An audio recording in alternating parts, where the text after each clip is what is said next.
각이 살아있는 정치평론 시사정각 시작합니다. 오늘도 각에서는 두 분 모셨습니다. 김진전 중앙일보 논설위원, 최창렬 용인대 특임교수 두 분 나오셨습니다. 어서 오세요. 안녕하세요. 네, 오늘부터 사실상의 추석 연휴가 시작됐습니다. 온 가족이 모이는 명절인 만큼 추석 민심에 민감하게 반응할 키워드 3개를 뽑아봤는데요. 먼저 첫 번째 키워드 보고 오시죠. 긍정 20, 부정 70. 오늘 나온 갤럽 여론조사 결과입니다. 윤석열 대통령의 직무평가가 긍정 20, 부정 70%가 나왔습니다. 취임 후의 최저치인데요. 특히 20%에 딱 멈춘 긍정평가, 대통령실에서도 충격적으로 바라보고 있겠죠. 이제 20 마지노선 같은데요.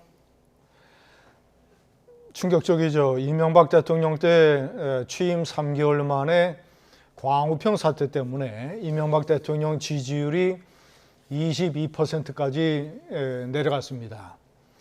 똑같은 사안은 아니지만 지금 당시에 광우병 사태에 해당이 되는 의료 대란 사태가 지금 벌어지고 있다는 점. 그래서 그런 것들이 이제 연결이 되고 있는데 저는 이제 예를 들자면 뭐 체코 원전이라든가 또는 이 괄목할 만한 수출 대폭발 이런 것들, 그리고 이제 1인당 국민소득의 일본 추월, 이런 거시적인 경제 효과가 이 골목 경제에 전혀 영향을 미치지 못하고 있다. 네. 그래서 민심, 민생 경제, 이런 물가 이런 것들이 여전히 이제 민심에 이제 부정적인 영향을 미치고 있고, 그리고 윤석열 대통령이 김건희 여사 문제를 제대로 깨끗하게 화끈하게 해결을 하지 못하는 그런 여러 가지들, 예를 들자면 이 명품백 사건의 조사를 검찰청이 아니라 제3의 상소에서 은밀하게 보이게끔 조사를 하고, 네. 검찰총장을 패싱하고 이런 식으로 해서 자기 자신의 부인은 왜 이렇게 불공정하게 감싸냐라고 하는 여론을 불식시키지 못하고 있고, 또 의료 대란 사태에 관한 해결이 계속 어려운 국면, 이런 것들이 복합적으로 작용을 했다고 봅니다. 네, 여러 이슈를 다 짚어주셨는데 하나씩 살펴보도록 하겠습니다. 말씀하신 것처럼 부정평가 70% 중에 가장 큰 이유가 의정 갈등입니다. 그런데 이 의정 갈등은 긍정평가를 차지하는 이유 중에서도 큰 부분을 차지했는데요. 그렇다면 정부의 방향은 맞지만 추진 방법에 있어서 문제가 있다, 이렇게 보는 시각이 지배적이다, 이렇게 분석할 수 있을까요? 의대 정원을 늘려야 된다. 의대 증원에 대해서는 국민들이 많이 찬성하고 있어요. 다 알려진 사실입니다. 근데 그럼에도 불구하고 이제 그 증원에 대한 그 접근이 대단히 거칠었던 걸 우리가 인정할 수밖에 없어요. 지난 선거 때 4월 달이었죠. 4월 달에 그때 한창 이제 문제가 됐었는데 벌써 7개월째예요. 의료 대란이 이게 말이죠. 4월 달에 이제 그때 의료 대란이 일어나고 막 이제 시동이 걸리고 막 이럴 때였잖아요. 그때 이제 대통령의 담화도 뭔가 이제 이 문제 해결의 변곡점이 될 수 있다라는 기대가 있었는데 그렇지 않았어요. 이 의대 증원 매년 2,000명 증원은 바꿀 수 없다, 이제 이런 식의 강경한 입장을 내비쳤고, 아무튼 그러다 보니까 이제 방향은 지금 말씀처럼 방향은 맞는데 현실적으로 이게 워낙 이 문제가 커지니까 당장 우리들의 그 건강이 문제가 되니까, 아까도 보도가 나왔잖아요. 응급실 바로 있는데 100m 앞에 놔도 결국 여대생이 죽은 거, 이런 것들, 이런 부분이 나오니까 이제 방향이 맞다 하더라도 구체적인 방법론에 있어가지고 정부가 뭔가 해결책을 제시 못하니까 당연히 대통령의 지지율이 하락으로 연결될 수밖에 없죠. 네, 증원에 대한 접근이 거칠었다고 말씀을 하셨는데, 한동훈 대표, 국민의힘은 조금 다른 해결책을 지금 열심히 제시를 하고 있는데 국민의힘 지지율도 같이 떨어지고 있어요. 저희가 그래픽을 준비했는데요. 보여주시면 좋겠습니다. 정당 지지도 보시죠. 지금 국민의힘이 28%, 더불어민주당이 33%로 나타났습니다. 국민의힘 역시 뭐 역대 최저치인데요. 특히 TK 지역에서도 큰 하락세를 보이고 있다고 해요. 원인이 뭘까요? 일단은 이제 윤석열 대통령과 한동훈 대표 간의 갈등 국면, 그리고 의료 대란 문제 같이 중요한 문제에 관해서 어떤 정교하고 일치된 의견을 내놓지 못하고 보여주는 분열상, 한동훈 대표가 여야 의정 협의체 제안을 한 것은 잘했지만 이 순서가 바뀌었어요. 맨 처음에 여야 의정 협의체라는 것을 제시를 하고 그 협의체에서 2025년 내년도 정원이 이제 확정이 됐기 때문에 그것을 고치는 것은 불가능하고 2026학년도에 증원을 제로 베이스에서 그러니까 원점에서 아예 없애든가 아니면 조정을 하든가 이런 걸 논의를 해볼 수 있다라는 식으로 얘기를 했어야 되는데 그 여야 의정 협의체 얘기하기 전에 불쑥 2026년도 증원 유예 사실상 폐지죠. 이것을 들고 나오니까 자 보십시오. 의료계가 그 다음에 그러니까 이 한동훈 대표가 카드를 벌써 일찍 써버리니까 지금 의료계가 2025년도 내년도 증원을 백지화하라는 요구를 하면서 협의체 참석을 거부하고 있잖아요. 이런 식으로 손발이 맞지 않는 대통령과 대표 이 당정의 이런 어떤 패착이 어떤 집권 이 세력의 능력에 대한 많은 국민들의 어떤 실망과 회의 이런 거를 가져다 주고 있고 굉장히 복잡한 혼란스러운 양상을 초래하고 있습니다. 네, 말씀하신 것처럼 오늘까지도 여야 의정 합의체는 출범하지 못하고 있는 상황인데요. 앞서 대통령과 대표 간의 손발이 맞지 않았다고 말씀을 해주셨는데 한동훈 대표는 추석 전에 의료계까지 함께하는 테이블을 열겠다는 입장이었는데 어제는 비공개 당정에서 한덕수 총리와도 의견 갈등이 있었습니다. 각각의 입장이 어떻게 달랐는지 한번 정리해 볼까요? 참 이제 이게 정말 풀기가 어려운 문제로 되고 말았는데 26년도 증원 유예하자 이런 얘기를 했단 말이에요. 네. 거기에 대해서 뭔가 좀 갈등이 풀릴 하나의 단초가 마련되는 줄 알았는데 그렇지 않고 2025년도가 문제잖아요. 당장 내년도 지금 증원은 이건 지금 원서 접수가 시작됐단 말이에요. 이 부분을 지금 의사들이 나와서 이것도 제로로 하자, 증원 유예하자 이건 전 타당하지 않은 것 같아요. 아무튼 양쪽에 워낙 지금 이제 입장이 다르단 말이에요. 정부와 이제 의료계가. 말씀하신 것처럼 한덕수 총리는 지금 잘못된 메시지를 줄 수 있다. 25년도 증원을 유예하면. 그렇지만 한동훈 대표는 지금 상황이 그렇게 한가하지가 않다. 이렇게 반박을 하고 있거든요. 양측의 말이 다 일리가 있어요. 뭐 양측의 말이 옳고 그름을 따지는 건 별로 의미가 없는데 그럼 이제 의료계가 지금 이 부분을 완전히 지금 그렇다면은 25년도 정원도 증원을 전혀 안 한다라고 해야 들어오겠다는 거냐? 아니면 일단 25학년도 증원 유예를 포함해서 숫자 조정을 포함해가지고 그렇다면 들어올 수 있겠다는 얘기냐도 확실치 않은 것 같아요. 그래서 아마 이제 한동훈 대표는 2025학년도 증원 문제도 거기에 주제에 포함시키자 의제에. 네. 그래서 일단 의료계를 좀 들어오게 하자라는 입장이고, 그러니까 한동훈 대표라 해서 2025학년도 증원을 유예하자는 말이 타당치 않은 걸 왜 모르겠어요. 일단 수시 모집이 오늘 마감이 되잖아요. 마감인데다가 학부형들이 가만히 있지 않을 것이고. 그럼 정시를 건드려야 할까요? 정시를 건드려도 되겠어요. 그럼 정시도 또 얘기를 할 거 아니에요, 의료계는. 그래서 저는 일단 의료계가 들어와서 여야 의정협의체에 지금 들어와야 될 것 같아요. 그러기 위해서는 최소한도 그 전공의들이나 이런 사람들에게 명분을 줘야 될 거 아니에요. 명분이라는 게 뭡니까? 책임자 문책 같은 것들이 좀 필요하다고 보고 그다음에 2025학년도 증원을 지금 유예한 건 제가 봐도 너무 타당치 않지만 그래 그것까지 포함해서 일단 의제 넣자 뭐 영명으로 하자는 게 아니라 25학년도 증원을 한 명도 늘리지 말자라는 게 아니라 포함해서 보자 그래. 그러니까 1,300, 1,400명이 될지 아니면 0명이 될지 아니면 200명이 될지 포함해서 그들에게 명분을 줄 필요가 있다는 게 한동훈 대표의 생각인 것 같아요. 근데 한덕수 총리대로 또 아니 말이 되느냐. 이거 지금 이미 원서 접수가 거의 마감이 지금 내일인데. 근데 대통령실 사회수석도 25년도 증원에 대해서도 다시 한번 논의해보자 이런 입장인데 한덕수 총리가 그러니까 더 한 완강한 것 총리가 같아요. 저렇게까지 완전하게 안 된다고 하면 의사들은 각각 들어가기 싫은데 협의체에 들어가지 않은 명분을 주는 거예요. 일단 들어오게 하는 게 좀 맞을 것 같아요. 한동훈 대표나 장 수석도 왜 모르겠어요. 그런 거를. 다 우리도 아는 거고 아니겠어요. 근데 그래도 의사들이 워낙 지금 사실 보기에 따라서 너무 심하잖아요. 이 정도로 하면 안 되는 거 아니겠어요? 어느 쪽의 입장을 조금 양보할 수밖에 없죠. 네. 근데 그러기 위해서 어떻게 해야 돼? 들어오게 해야 될 거 아니겠어요?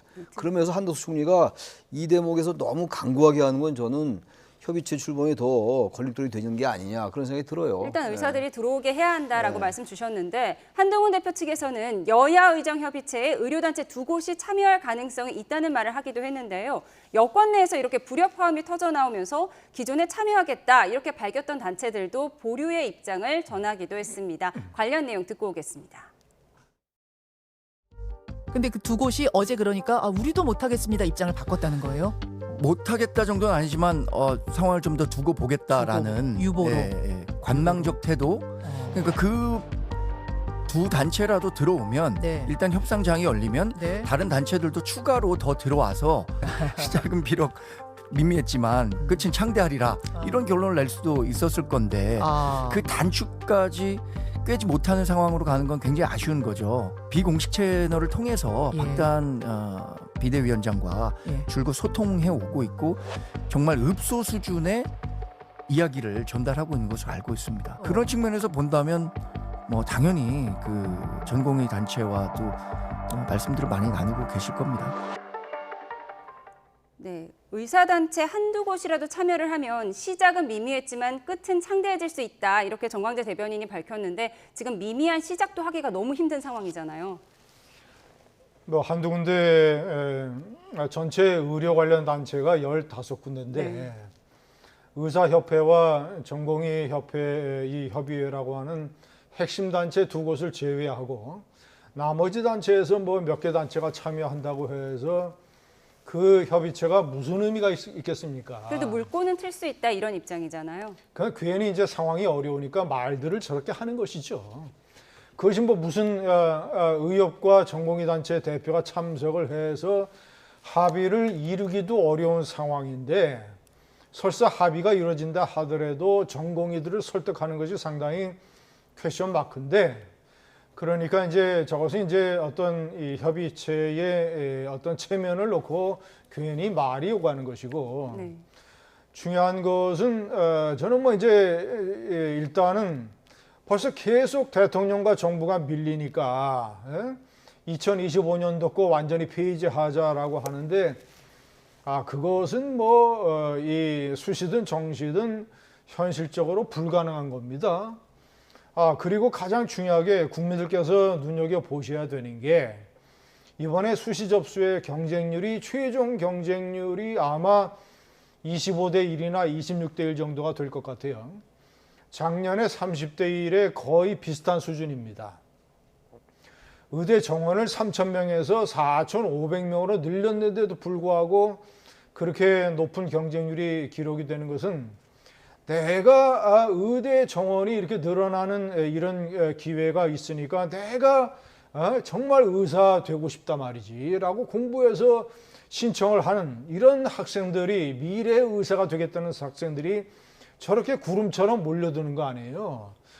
그러면 지금 한국 사회의 지식인 사회나 언론이나 여론 지도층이나 이런 데서 정신을 바짝 차리고 전 국민들에게 그리고 이제 전공의들에게 분명하게 얘기를 해야 됩니다.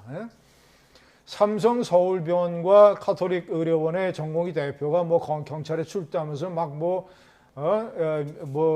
이 전문의 미래를 포기했다 뭐 이런 식으로 얘기를 하는데 의대 정원과 자신들의 미래가 도대체 무슨 상관이 있는 건지 그렇게 자신들은 뭐 미래가 파괴된다고 포기하고 의료 현장을 떠났는데 의사 되겠다고 하는 후배들이 저렇게 구름처럼 몰려드는 것은 정부의 의대 증원 정책이 그리 틀린 게 아니다. 정부의 방향은 옳았다라고 분석을 해주셨어요. 그런데 앞서 들어본 그 정광재 대변인 말에 따르면 한동훈 대표가 비공식 채널을 통해서 박단 비대위원장과 읍소 수준의 이야기를 전달하고 있다고 합니다. 그럼 이제 여당 입장에서, 정부 입장에서는 계속 한동훈 대표에게 힘을 실어줘야 물꼬가 틀 수 있는 거 아닌가요? 왜 이렇게 힘이 빠지고 있는 걸까요? 그것도 굉장히 큰 정말 걸림돌이에요. 여야 관계가, 당정 관계가 뭐 이미 대통령과 한 대표와의 관계가 상당히 어렵다는 것도 알려진 사실 아니었어요. 제가 볼 때 사실 회복도 거의 쉽지 않을 것 같은데. 근데 아무튼 이런 상황에서는 당대표의 말을 좀 힘을 실어주는 게 좋을 것 같아요. 어차피 의견이 다르다 하더라도 왜냐하면 둘이 당이나 대통령실 정부나 바라보는 것은 같아요. 지금. 이 문제를 어떻게 해결하려 하는 건 다 아는 건데 워낙 지금 의사들이 강구하잖아요. 제가 봐도 의사들은 너무 말이 안 되는 것 같아요. 2025학년도까지 증원을 없던 걸 하는 게 말이 되냐고요. 그럼에도 불구하고 이게 이제 그들의 말처럼 대체 불가능해요. 다른 건 대체할 수 있다고요. 군의관이 대체하는 것도 한계가 있고 말이죠. 그러다 보니까 저렇게 하는 것 같은데 그게 현실이니까 아무리 우리가 나무라고 그러면 안 된다고 얘기하면 뭐 하냐고요. 당장 사람 생명이라는 건 총각을 다투는 생명이 많이 있는데 그렇다면은 당 대표가 지금 맨 처음 2026학년도 지원을 유예하자고 얘기했다가 그마저도 지금 그야말로 의사들이 안 들으니까 일단 협의라도 하자라고 최소한 하나의 인센티브, 유인책 같은 거라고 본다면 그거에 대해서 정부에서도 같은 말이 아다르고 어다르거든요. 총리가 절대로 안 됩니다라고 얘기하면 어떡하냐고 이런 상황에서. 네. 그래 그것까지 포함해 봅시다. 얘기해 봅시다라고 해서 들어본 다음에 앉은 다음에 근데 그게 말이 됩니까라고 얘기하는 것하고 앉기도 전부터 말이 안 되니까 아예 들어오지 않을 명분 주는 것과 똑같아요. 네, 의정 갈등에 대한 이야기 계속 총리가 이어가고 조금 있는데요. 이제 힘을 보태줄 필요가 있어요. 이 상황을 좀. 네, 너무, 힘을 보태줄 예. 필요가 있다라고 말씀을 주셨는데 현재 국회에서는 대정부 질문도 이어지고 있는데 특히 요즘 한덕수 총리의 목소리가 높아지고 있습니다. 어제도 민주당 남인수 의원과 설전을 벌였는데요. 그 모습 잠깐 보고 오겠습니다. 보건의료 재난위기 레드 단계 우리 본부장이신데 네. 7개월째 보건의료 재난위기 레드 상태 계속되고 있어요. 잘못했으면 잘못을 시인하세요. 저는 의원님 말씀이 전혀 동의할 수가 없습니다. 그렇게 일방적으로 자료요? 저한테 답변할 시간을 주세요. 답변할 시간 많이 줬잖아요. 답변할 시간을 주세요. 의석의 의원님들은 좀 가만히 계세요. 아니 의석에서 질문을 하십니까? 지금 응급실 뺑뺑이로 인한 사망 사고 사례도 잇따르고 있죠. 잇따른다는 표현은 좀 과장입니다. 그거는 가짜 뉴스입니다. 가짜 뉴스예요. 죽어나가요? 어디에 죽어나갑니까? 최선을 다하고 있습니다. 그것은 의사 선생님과 간호사들을 모욕하는 겁니다. 무슨 말씀하시는 거예요? 오늘 또 죽어나왔어요. 무슨 가짜 뉴스라 그래? 국민들이 지금 가보고 계십니다. 저는 국민들에게 질문하지 사실을 마세요. 말씀드리고 있는 겁니다.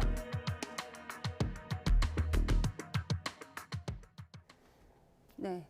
사망 사고가 잇따르고 있다는 건 과장이다, 가짜 뉴스다 이렇게 지금 강하게 반격하고 있는데요. 현실 인식에 대해서 어떻게 생각하세요? 이런 의료 대란 사태 이전에도 의료 개혁 이전에도 응급실 관련 사고는 정기적으로 일어났잖아요. 뉴스 보도도 많았지 않습니까? 특히 지방 같은 데서 응급실을 찾다가 시간이 많이 걸려서 사망했다라는 뉴스가 간혹 있었지 않습니까? 그래서 그런 것들을 근본적으로 해결을 하기 위해서 대통령과 정부가 의사들의 증원 숫자를 늘리겠다는 거 아닙니까? 그러면 이런 것을 하면 그러니까 이 한덕수 총리가 얘기하는 것이 지나친 게 아니고 보건 관련 단체의 조사에 따르면 응급실의 30%가 상황이 아주 어려워졌다. 나머지 또 다른 30%가 약간 어려워졌다. 40%는 변함이 없다. 이런 식의 현재 상황인데 의료 붕괴 이런 것들은 다 선동적인 표현이고 상황이 어려워졌죠. 모든 개혁에는 다 상황이 어렵죠. 반대도 많고 그리고 손해나 희생도 있기 마련이고 그러나 큰 줄기에 봐서 대통령과 정부의 이런 개혁이 오르면 그리고 대통령과 정부에게 일종의 상당히 상황이 좋은 것 중에 하나는 일단 내년도 의대 증원은 현실적으로 되돌리기가 불가능합니다. 1,500명 늘게 돼 있어요. 근데 만약에 그거를 조정을 하면 수험생들이 소송을 걸고 법원이 가처분을 인정을 해서 정부 정책을 원래대로 해라라고 판결을 내릴 가능성이 거의 틀림없습니다. 네. 그러면 대통령과 정부는 일단 루비콘 강을 건넜어요. 옳은 것을 하면 국가적인 어떤 비상사태로 이번 추석 연휴를 잘 넘기는 것이 중요하다고 생각합니다. 네, 의정 갈등 짚어봤고요. 다음 주제로 넘어가겠습니다. 키워드 주시죠. 네, 도이치전주 2심 유죄 김건희 여사는 어제 나온 도이치모터스 2심 재판의 결과로 이번 추석 밥상에 이 이슈도 오를 것 같습니다. 어제 판결 어떻게 보셨어요? 그 손 씨가 이제 주가 조작 방조 혐의로 이제 유죄가 나왔어요. 1심에서 무죄가 나왔었는데 이 부분이 이제 김건희 여사의 이제 혐의에 대해서 어떻게 영향을 미칠 것이냐가 관심이에요, 지금. 근데 지금 이 김건희 여사의 그 계좌가 3개 정도가 이제 있었는데 이게 지금 두 개는 주가 조작 일당이 이름됐다고 보고 있어요. 네. 별 문제가 없습니다. 두 개의 계좌는. 근데 하나의 계좌가 이게 지금 문제가 될 수 있다라는 게 지금 이 법조계나 법원 그쪽의 판단들이에요. 그러니까 이번에 이제 손 씨의 그 주가 조작 방조 혐의가 유죄로 인정됐기 때문에, 그러니까 다시 말하면 적극적으로 주가 조작에 참여하지 않는 공동 정범이 아니라 하더라도 주가 조작에 사용될 수 있다는 걸 알았거나, 이게 이른바 이제 미필적 고의라는 표현을 네. 우리가 쓰잖아요, 법률적으로. 그랬거나 그게 나중에 결과적으로 이 돈을 이제 알게 된다면, 이름됐다고 판단됐다면 그게 이제 유죄가 될 수 있다는 거예요. 근데 지금 현재로 봐서 그래서 어떻게 판단이 될지 모르겠어요. 이것도 이제 판단들이 갈리는데, 전망이 갈리는데, 결국 이제 김건희 여사의 유죄를 입증하려면 주가 조작 행위에 동조했거나 또는 이게 주가 조작 행위에 이게 이용될 수 있다는 걸 알고도 돈을 댔다. 이게 증거가 명확하게 나와야 돼요. 근데 그게 명확하게 나오지 않으면 주가 조작 방조 혐의를 적용하기 어려울 거예요. 전주가 91명이잖아요. 91명의 전주를 뭐 다 똑같이 법적으로 해석할 수는 없다는 게 지금 김건희 여사 측 판단이겠죠. 그러니까 지금 김건희 여사가 갖고 있던 그 이제 계좌 셋 중에서 두 개는 이제 이름됐다고 이제 문제가 없는 걸로 돼 있고, 네. 나머지 한 개가 좀 문제가 된다고 보고 있는 건데, 그 부분도 역시 주가 조작에 이용될 수 있다는 걸 알았는지 몰랐는지 입증해내야 돼요. 그 알았다고 알면서도 돈을 댔다면 그건 이제 문제가 되죠. 네. 그건 유죄가 나올 수 있는 것이고, 알지 못했는데 돈을 냈다. 그건 뭐 유죄가 나올 수 없겠죠. 이 두 개를 어떻게 판단하느냐, 이걸 어떻게 입증하냐에 따라서 김건희 여사의 유무죄가 아마 이게 판단이 될 겁니다, 아마. 예. 네, 이번 2심 판결로 민주당은 김건희 여사 특검에 더 불을 붙이는 모양새인데요. 여기에 개혁신당, 국민의힘 입장까지 같이 듣고 오겠습니다. 김건희 씨에 대해서 제대로 된 수사를 했다라는 느낌이라도 국민에게 줬다면 검찰이 내리는 결론이 A든 B든 어느 정도 신뢰를 가질 텐데 뭐 서면 조사, 소위 말하는 황제 조사 이런 것들을 한 거잖아요. 손모 씨라고 하는 전주 통장 빌려주고 돈 대고 했던 사람에 대해서 어찌 됐든 유죄 판결이 나왔으니까 제대로 된 조사 수사는 이루어져야 되는 거 아니냐 이렇게 보고 있습니다. 검찰이 계속 미기죽거리면 특검이라도 해야죠. 그럼 김건희 특검법에 대해서는 반대 입장이었습니다. 좀 더 지켜봐야 된다라는 거였는데 요즘에 이제 일련의 사건들을 지켜보면 도이치는 뭐 하나의 시발점이 된 것 같고 특검에 대해서 우리가 찬성을 하지 않을 수 없는 상황이 됐다라고 지금 저희 내부에선 판단을 하고 있습니다. 그래요? 그러면 개혁신당도 김건희 여사 특검법에 대해서 찬성으로 기조를 바꿀 수 있다? 네, 어제 원내대표랑 좀 상의를 했는데 그럴 수 있을 것 같다. 지금 상황이 만만치 않다. 김건희 여사는 사실은 그런 그 사람들하고 의사 전달이 전혀 없어요. 지금까지 드러난 것도 없고 또 그 주가 조작에 나선 주범들이 이 김건희 여사와 소통을 하고 연락을 했다는 그런 이야기도 없어요. 근데 이게 검찰에서 이때까지 끌고 와서 결정을 하지 않는 바람에 이게 굉장히 지금 논란이 될 수밖에 없는 상황이 되었죠. 저는 검찰이 정신 바짝 차리고 좀 제대로 수사를 했으면 벌써 무혐의 처분을 해야 된다고 보고. 네, 각 당의 입장 정리해 보겠습니다. 이미 민주당에서는 김건희 여사 특검법을 법사위에 올려놓은 상황입니다. 그런데 이번 2심 선고로 이제 특검에 더 불을 붙일 것 같고요. 개혁신당은 김건희 특검에 부정적인 입장이었는데 이번 2심 선고 결과를 보고 또 최근 김 여사의 행보를 보고 특검 찬성으로 입장이 바뀌고 있다. 이렇게 대표가 인터뷰를 했어요. 아니 먼저 이 민주당과 개혁신당에서 국민들에게 설명을 해야 되는 것이 김건희 여사 도이치모터스 주가 조작 사건은 윤석열 대통령 취임하기 전에 문재인 정권에서 1년 반 동안 수사를 한 사건입니다. 당시 서울중앙지검장이 문재인 대통령의 검찰 최측근이라고 하는 현재 이성윤 민주당 의원이잖아요. 아니 서울중앙지검장이 수사를 지휘하는 사람인데 아니 1년 반 동안 탈탈 털었는데 왜 김건희 여사를 기소하지 않았습니까? 그러면 혐의가 있다면. 그리고 왜 소환을 안 했습니까? 소환도 안 했잖아요, 당시에. 자신들의 정권에서 1년 반 동안 탈탈 털어놓고 겨우 전주 1명 기소를 했었잖아요. 그때 90여 명 중에서. 이제 당시 이제 방조 혐의가 없었고 뭐 지금 방조 혐의를 추가해서 유죄를 선고받았다. 이게 지금 민주당 입장이죠. 그러니까요. 그러니까 당시에 그러면 문재인 정권에서 수사를 얼마나 부실하게 엉터리로 했는가. 자신들의 정권에서 윤석열 검찰총장 잡으려고 부인의 주가 조작 사건 그거를 1년 반 동안 탈탈 털어서 소환도 못하고 기소도 못했던 사건을 그러면 그때 사건의 팩트가 이제 와서 뭐 얼마나 달라지겠습니까? 이번에 유죄 선고를 받은 손 씨는 쉽게 얘기하면 자기 계좌가 주가 조작에 이용되는 것을 알았고 방조했다는 혐의 아닙니까? 그럼 김건희 여사가 알았고 방조했는가를 왜 문재인 검찰에서 왜 그러면 수사를 해서 밝혀내지 못했느냐? 자, 그리고 두 번째는 현재 검찰에서 도이치모터 사건을 수사를 해서 결과를 발표할 터이니 최상병 사건처럼 검찰의 수사 결과 발표를 보고 대통령이 판단을 해서 아니면 여론의 추이를 봐서 그때 가서 특검법을 거론을 해도 늦지 않다. 네. 그런데 김재현 최고위원은 검찰을 비판했어요. 검찰이 정신 바짝 차려야 한다 이렇게 인터뷰를 했는데 어떤 뜻인가요?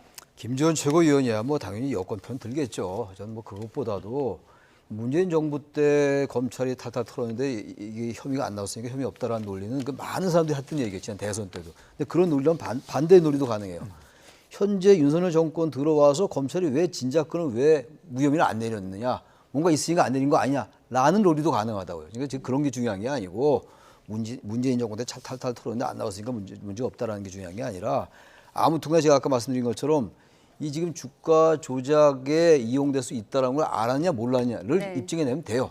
그게 없다면 무죄인 것이고 입증할 거라고 보세요? 있으면 기소하는 거고 그건 알 수 없어요. 제가 그거 어떻게 합니까? 그래서 검찰도 정확하게 봐서 지금 뭐 황제 조사 논란도 있고 그런데 그건 어쨌든 간에 별개의 영역이에요. 그건 여야의 공방의 논란의 영역이고 아무튼 이거 정확히 해서 이게 문제가 없다.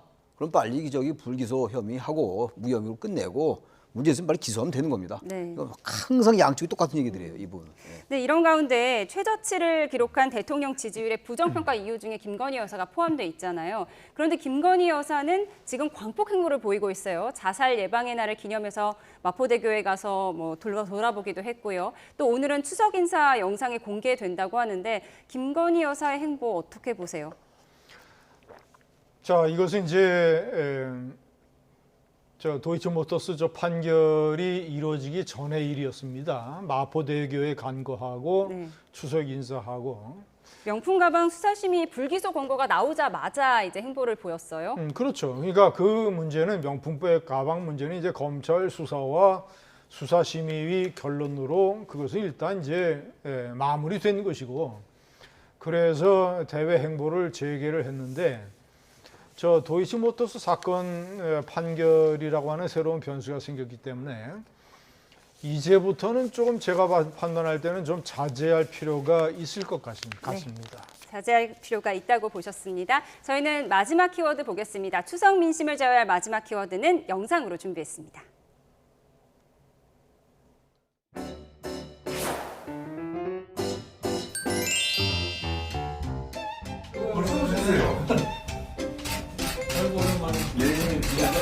내가 대표님 뵈러 온다니까. 이거는 대표님 인기가 예전하신 것 같아요. 근데 뭐 2년 이상 되고 저는 한번을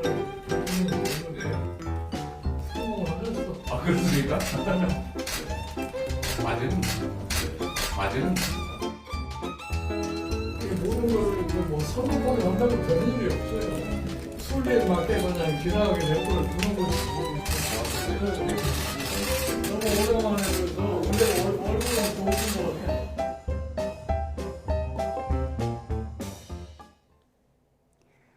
네, 어제 민주당 이재명 대표가 김종인 전 국민의힘 비대위원장을 만났습니다. 언론에서는 이 대표의 중도 보수 확장이다 이렇게 표현하고 있는데요. 두 사람 왜 만난 걸로 보세요? 그런 것 같아요. 중도로 외연을 확장하겠다는 생각을 하는 것 같고 최근에 뭐 아주 극히 일부 언론이지만 뭐 섀도우 캐비넷 얘기도 있고 그랬어요. 그러니까 전 그건 좀 성급하게 보여 있는데 이재명 대표가 뭔가 자신감을 얻은 것 같기도 하고 이 얼굴 보면 과거보다 좀 여유가 좀 보이긴 해요. 뭐 지지율이 올라서 그런 걸까요? 지지율도 정당 오르고 지지율? 지금 여건이 워낙 죽을 쓰고 있잖아요. 지금 대통령 지지율도 그렇고 지금 뭐 모든 문제가 갈등투성이고 또 야권에서는 지금 사실 뭐 자타가 공인하는 뭐 대선 후보 아니겠어요? 물론 이제 1심 판결에서 이재명 대표가 이제 재판받고 있는 여러 사건 중에서 어느 한두 개가 대법원 판결까지 나서 대선 전까지 그 이제 피선거권 박탈 이상의 형량이 대법원에서 난다. 그럼 끝이에요. 게임은 끝인데 대법원 판결을 나기가 쉽지가 않다고 쉽지가 보는 않다고 거겠죠? 보는 게 아닌가. 그래서 여유를 가진 것 같아요. 그래서 설령 1심 판결이 10월달에 이제 선거 공판이 있잖아요. 공직선거법하고 이제 유진교사 의혹이 거기서 제가 볼 때 피선거권 이상 박탈 이상의 형량이 나와도 이재명 대표 끄떡도 안 할 겁니다. 아마 유상의 변동도 없을 거죠. 아마 그런 것들에 대한 자신감 때문에 김정인 위원장도 만나고 보도를 보니까 이상돈 전 의원도 만났더라고요. 네. 그러니까 좀 보수지만 좀 중도 보수 진보를 왔다 갔다 하는 이런 분들 만나는 게 식사 정치라고 뭔가 분석하더라고요. 좀 외연을 좀 확장해 나가는 뭐 그런 생각이 아니겠는가 이렇게 보여져요. 특히 추석을 앞두고 말이죠. 자신감의 표현이 아니냐 이렇게 느껴집니다 일단. 네. 네.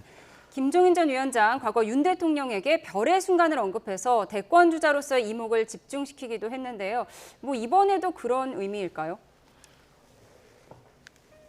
거기까지는 아직 안 간 것 같고, 그런데 김정인 위원장이 한 얘기 중에서 제가 주목을 하는 것은 걱정할 일이 많다고 해서 너무 성급하게 해서 해결이 되질 않는다. 그러니까 세상사나 아니면 정치권이나 이제 다 애둘러서 얘기를 한 것인데, 그것은 좀 한번 이제 좀 몇 발자국으로 해서 앞서서 해석을 해보자면 10월달에 중요한 두 개의 판결 선고가 그제 이제 예정되어 있는 그런 상황으로 가고 있는데, 그래서 이재명 대표에 대한 김정인 위원장의 충고는 그런 일은 대단히 걱정할 만한 일이지만 뭘 성급하게 그렇다고 해서 대단하게 막 강경 모드로 가거나 아니면 또 대단하게 또 무슨 이 튀어서 윤석열 정권에 대한 선전선동으로 가서 어떤 극한적인 이미지를 보여주거나 이런 방향보다는 김정인 위원장이 평소 취하고 있는 어떤 그 순리론이랄까 합리론이랄까 이런 식의 대처를 은근하게 주문한 것 아니겠느냐. 네. 이재명 대표는 아직 김정인 위원장을 포함을 해서 문재인 전 대통령 그리고 이 사법 리스크 판결 선고를 앞두고 자기를 지지하는 세력의 힘을 잔뜩 키워주려고 하는 행보를 하고 있다. 네. 이재명 대표와 김종인 전 비대위원장의 만남까지 짚어봤습니다. 오늘 전국 소식 여기서 줄이겠습니다. 김진전 중앙일보 논설위원, 최창렬 용인대 특임교수였습니다. 감사합니다.